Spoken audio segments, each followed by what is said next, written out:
The world needs more leaders. The world desperately needs you to lead. For the 30 years plus that I've been studying leadership, I've led some companies, I've written a book on leadership, I've worked side by side with some of the best leaders in the world. Leadership has changed a great deal. When I entered the workforce in 1994, it was basically command and control. When my boss said jump, I said, how high, sir? It was militaristic. There was no talking back. Then the pendulum swung over to basically leadership by spreadsheet. And that's when the boss would walk in and say, we're not making our numbers. We need to reduce headcount, which basically meant go fire a bunch of people. Hey, it's just business. Now it's swung back into the middle into what's called servant leadership. And what servant leadership does is it turns the normal leadership model on its head. It used to be the leader at the top with all the followers below.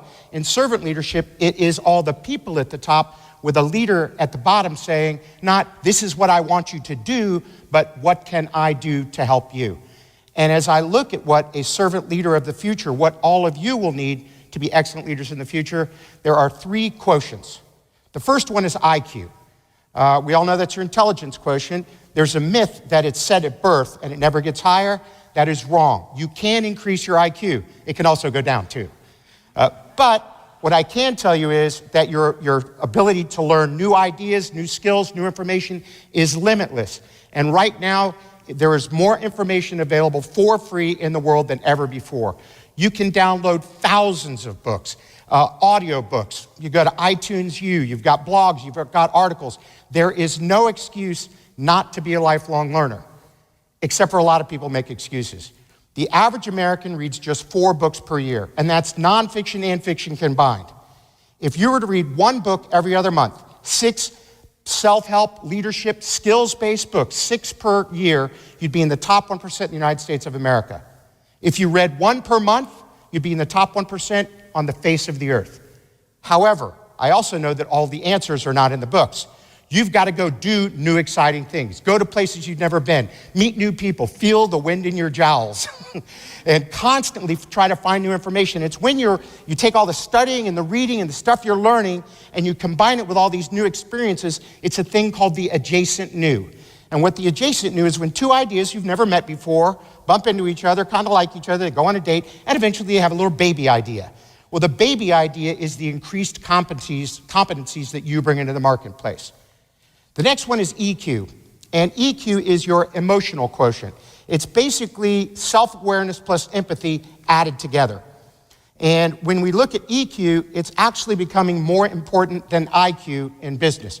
I could give you a ton of data on this, just let me give you an example. When I run leadership classes, I will have everybody in the group draw a line down the middle of the page. And then I say on the left side of the page, I want you to write best leader ever.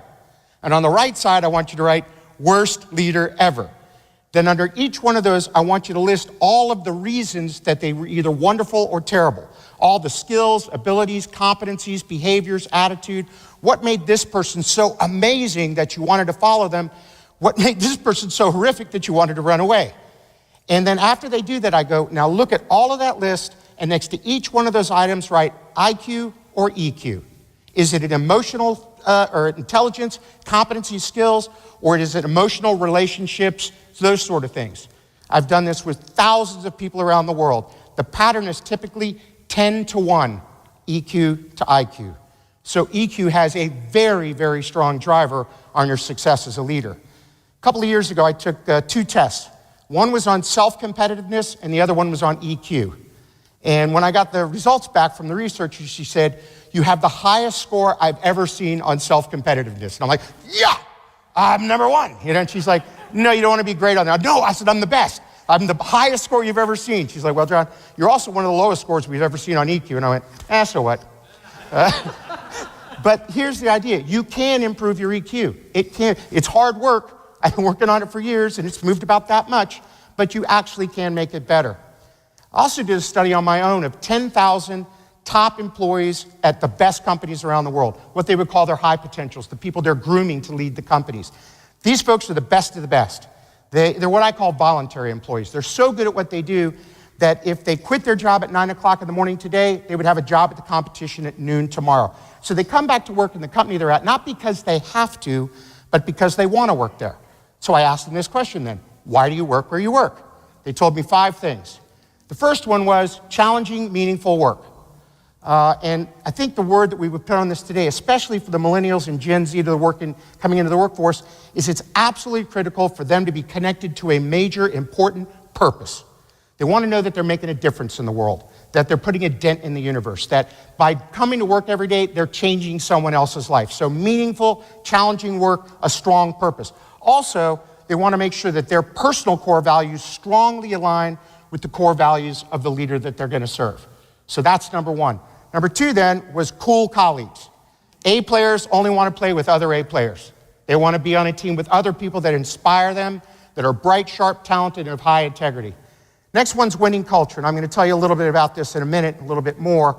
But winning culture is also one of the major drivers of attracting people to an organization. And it's sort of things like, is it a fun place to work? Do I have friends at work? Maybe my best friends? Does it have a family atmosphere? Do I feel good about the work I do? Am I proud of it? Am I proud of the organization I work for? These are all things that attract the best talent and retain them. The next one was personal and professional growth. Personal growth. I need to know that I'm smarter at the end of the month than I was at the beginning. That my leader's coaching me, mentoring, supporting me, training me, helping me to grow and be a better person, a better leader. Professional growth says I need to look up and see a job for myself in this company 5 years from today. If you hire really talented people and they aren't learning and growing and improving and becoming better leaders, and they don't really see a place for them in the company 5 years from today, they quit and leave immediately. The last one, which was actually the most important one, by far the single most important reason that people who can work anywhere they want to come back to the same place every day is, I work for a leader I trust, respect, and admire. So let's look at building trust as a leader. We got 4 quadrants here, and we've got high IQ, high EQ, high concern. So in our lower, let's see for you guys, lower right corner, we've got someone with very high IQ and low EQ. They're a genius, they're brilliant, but they're rude, condescending, arrogant, nasty. The word I use here is respect. I respect their skills, but I know that they don't care about me, so I don't trust them as my leader. We all know that when I see a bunch of you shaking your heads. In the other quadrant here, we have someone with low IQ, low EQ. I'm incompetent and I don't care. This is not going to end well. On the upper corner, we have here someone with high EQ but low IQ. They're really nice. They're super friendly. I love them to death, but they're incompetent. And I can't trust them as my leader because I know they can't lead the organization effectively. We have a saying for this in the South. He's working so hard. He's trying so hard. Bless his heart. He's not doing it. So what we want to do is get someone with high IQ, high EQ, high competence, high concern. That's where we build trust. And I wrote a book on leadership, and I can summarize the entire book and my philosophy on leadership on one slide. I'm good at what I do, and I do it because I care about you. I want to be a good leader. I'm working, I'm studying, I'm learning. I'm doing everything I can to improve my skills and abilities as a leader, and I'm doing it all in service to you. I told you a little while ago that culture was also really critical. Let's talk about culture for a minute. There's 3 things that everybody looks for in the most important relationships in their lives. SBA, safety, belongingness, and appreciation. Safety. I need to know that I'm physically safe. I won't get my arm caught in a machine, and it's safe to go out in the parking lot at 10 o'clock at night, but I physically feel safe.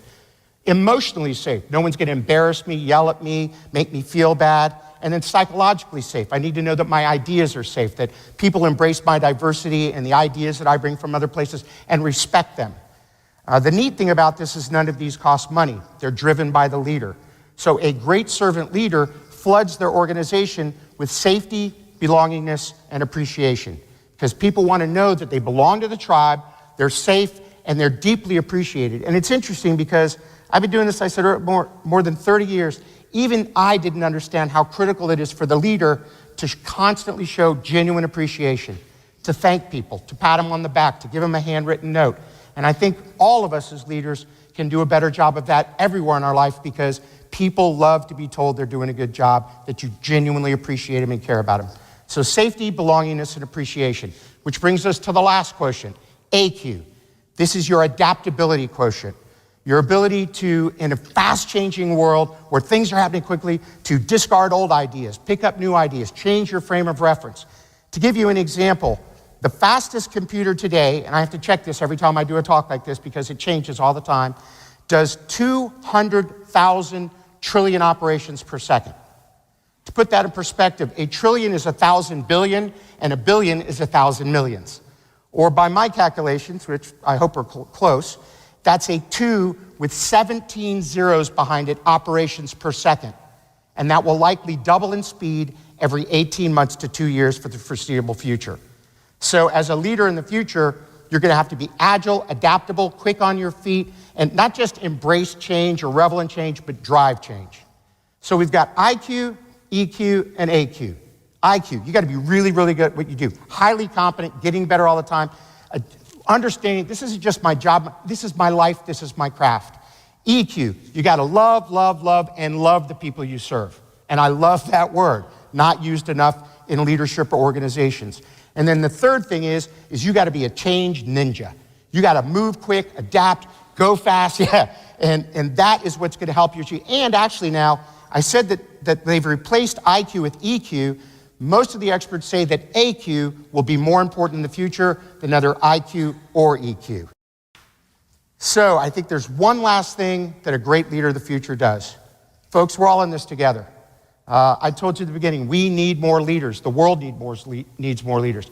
We need you to lead in your family, to lead in your organization, to lead in your community, and frankly, to lead in the world. My personal definition of leadership is when you become a living example of what you hope your followers will one day become. That means that each of us as leaders have to create a bold, vivid, compelling vision of the future we want to create for our followers, and then leave a legacy of leadership by bringing our followers there. To be a great leader of the future, you must plant the seeds of trees under which you may never sit. Thank you very much.